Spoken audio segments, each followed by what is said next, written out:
Hi hello నమస్తే welcome to my channel. ఈరోజు వీడియోలో నేను వేరుశనగ పప్పు పచ్చడి ఎలా చేయాలో చూపించబోతున్నాను. చాలా తక్కువ ఇంగ్రీడియంట్స్తో ఎంతో రుచికరమైన ఈ పచ్చడి చేసుకోవడం చాలా సులభం అండి.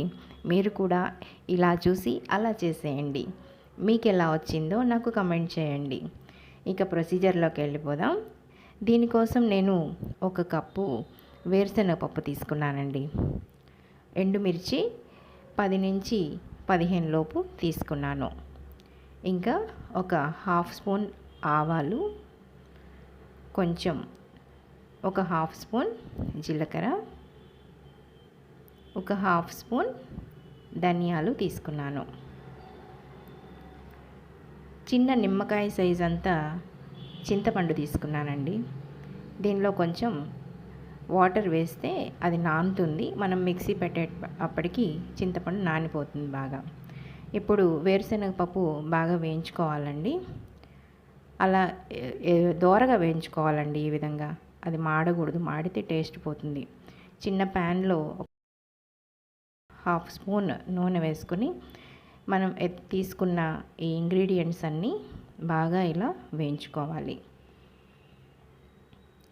బాగా వేయించుకొని ఇవి కొంచెం చల్లారాక వీటిని ఒక మిక్సీ గిన్నెలో వేసుకోవాలి. అలాగే వేరుశనగ పప్పు కూడా వేసుకోవాలండి. దీనిలో మన టేస్ట్కి సరిపోయినంత సాల్ట్ యాడ్ చేసుకోవాలి. ఇప్పుడు దీన్ని మనం మిక్సీ పెట్టుకుందామండి. మిక్సీలో మనము మరీ మెత్తగా కాకుండా మరీ బరకగా కాకుండా మీడియంగా వేసుకుందాం. దీనిలోనే చింతపండు కూడా యాడ్ చేసేసుకుందామండి. ఈ విధంగా మిక్సీ పెట్టుకోవాలి. అంతే అండి, ఎంతో సులభంగా రెడీ అయిపోయే ఈ పచ్చడి మీరు చేసుకోండి. చాలా టేస్టీగా ఉంటుందండి. చాలామంది దీనిలో ఆనియన్స్ మిక్సీలో వేసేస్తుంటారు, కానీ నేను అలా చేయనండి. సెపరేట్గానే ఇలా కట్ చేసి ముక్కలు యాడ్ చేసుకుంటాను.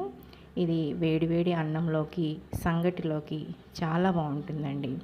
ఇంకా టిఫిన్లలో కూడా చాలా బాగుంటుంది. ఇడ్లీకి, దోశకి, పొంగల్కి, వాటికి కూడా చాలా బాగా సూట్ అవుతుంది. సో మీరు కూడా ఒకసారి ట్రై చేయండి. ఎలా వచ్చిందో నాకు కమెంట్ చేయండి. ఈ వీడియో కనుక మీకు నచ్చినట్లయితే లైక్ చేయండి, షేర్ చేయండి, సబ్స్క్రైబ్ చేయడం మాత్రం మర్చిపోకండి. Thanks for watching.